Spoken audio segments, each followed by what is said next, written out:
Hey, student debt, that's been a hot topic, right? With calls for as much as $50,000 in loan forgiveness. And while there's been a national pause on student loans since the pandemic started, well, the payments will resume in October. So let's talk about it. And here to talk about it is Jade Magnus Ogunnaike, the Senior Director of Media, Culture, and Economic Justice at the Color of Change. I am so sorry, Jade, but thank you for joining us here this morning. Appreciate it. Ogunnaike, that's it. Ogunnaike, thank you for joining us here this morning. Student loan debt, $1.7 trillion in this country. That's a lot of debt right there. How much is that affecting the Black communities? How is that being impacted? Yeah, as you said, my name is Jade Magnus Ogunnaike. I'm a senior director at Color of Change, and we're the nation's largest digital racial justice organization with over 7 million members all across the country. We are a Black-led organization, staffed by a majority mostly Black staffed as well. And earlier this year, we conducted a poll.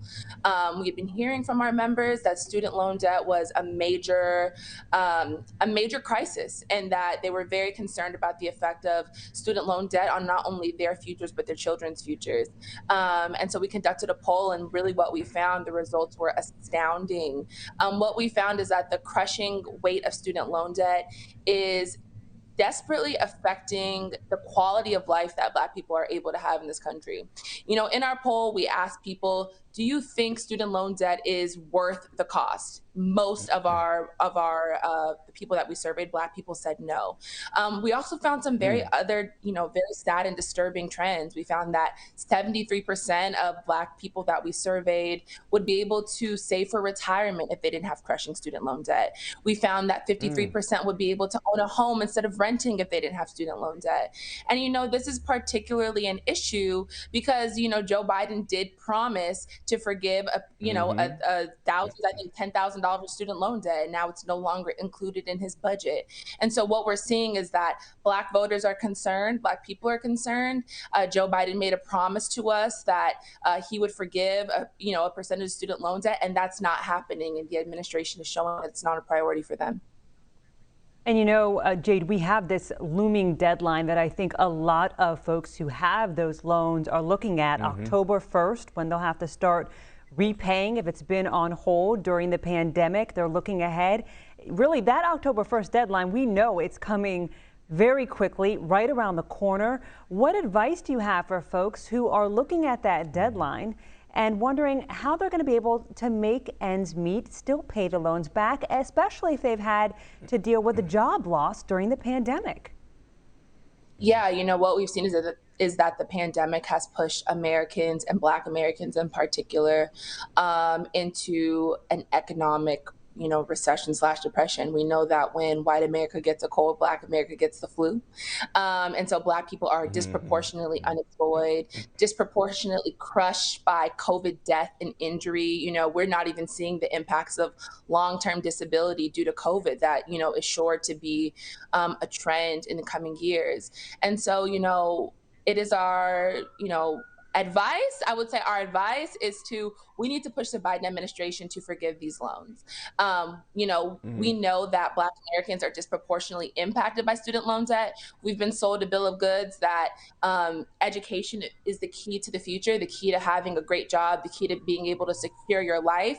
And what we saw is it's not a coincidence that as Black people began to get higher education and get college degrees in higher numbers, all of a sudden the value of a college degree isn't as high anymore. It's not quite worth as much. And so, we would say that Color Change would say that, please join with us and push the Biden administration to forgive student loan debt.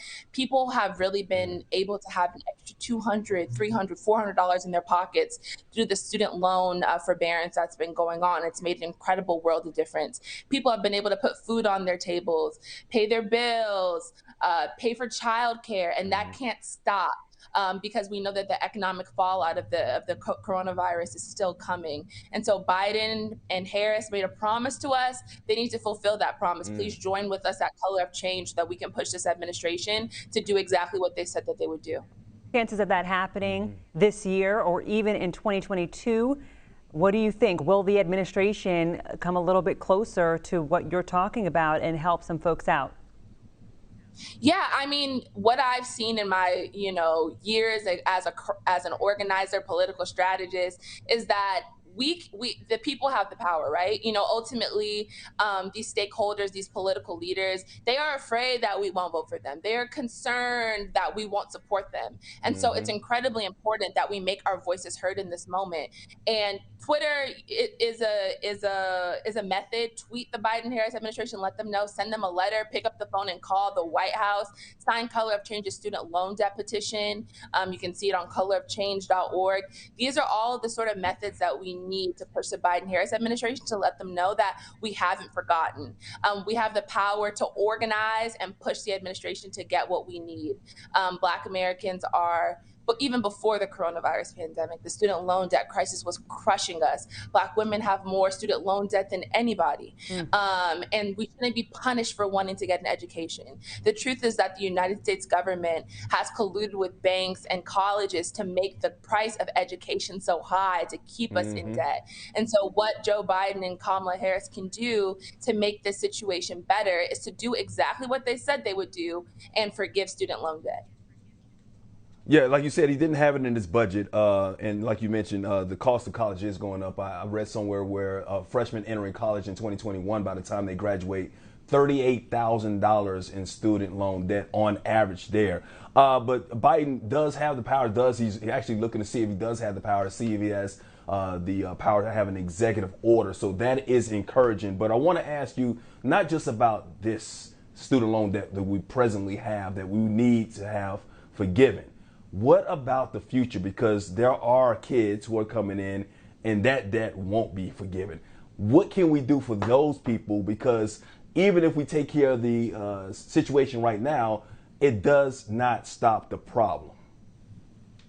Yeah, there was a time when you could go to college and you could maybe pay like $25 a unit. If you took on debt, you could pay it off with your job in 5 to 10 years. And as I said earlier, there's definitely been a collusion between the government and the banks in order to create this crisis that has all of us caught up in exorbitant debt.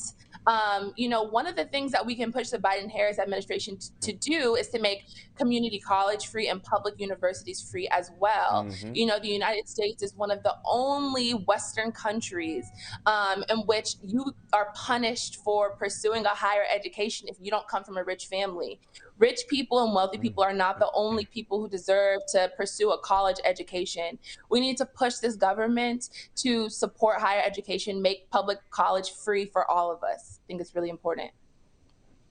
Well, before we wrap up, I'm curious to know how you felt, Jade, when you saw the institutions like Wilberforce University step up and offer to pay off the debt, surprising the graduating class. It made me tear up even just watching it from a distance and seeing it. Right there, we got the video pulled up. I love it. The gentleman standing up there. And, when you saw that, being that you're in this arena, what went through your mind, and is this what it's going to take, institutions taking care of the bill? I love that. I'm a HBCU graduate. I went to Howard, so I love to see the HBCU love. I love to see our institutions. Yes, I love to see our institutions stepping up and taking care of us. And what we know is also that HBCUs disproportionately shoulder, the financial burdens of educating Black people. We know that Black people have, I don't want to call it an income gap because that frames that as if it's our fault we don't make enough money. Black people suffer from systemic racism in this country, and we are not allowed the wages or the opportunities that others have. And so, at an institution like Wilberforce, a small HBCU, it's an incredible step that they were able to forgive that student loan debt. And, of course, we would love to see other HBCUs do it as well, but we know that HBCUs don't have the endowments of a Harvard University, of a Stanford University. They're disproportionately taking in low-income students like myself when I went to Howard, and making a way for us to be able to get an education. And so what we know as well is that the Biden-Harris administration must fund historically Black colleges and institutions as well, in addition to forgiving the student loan debt. it's incredibly beautiful what Wilberforce was able to do, but so many of our HBCUs just have these small endowments and are trying their best to make it year after year, educating Black people when other institutions won't set up the emotional or financial support for us to succeed and thrive in those spaces. Certainly a heavy burden. We do appreciate your thought leadership on this, your passion, educating our audience and just bringing this dialogue to the forefront, because we know it is not going away anytime soon.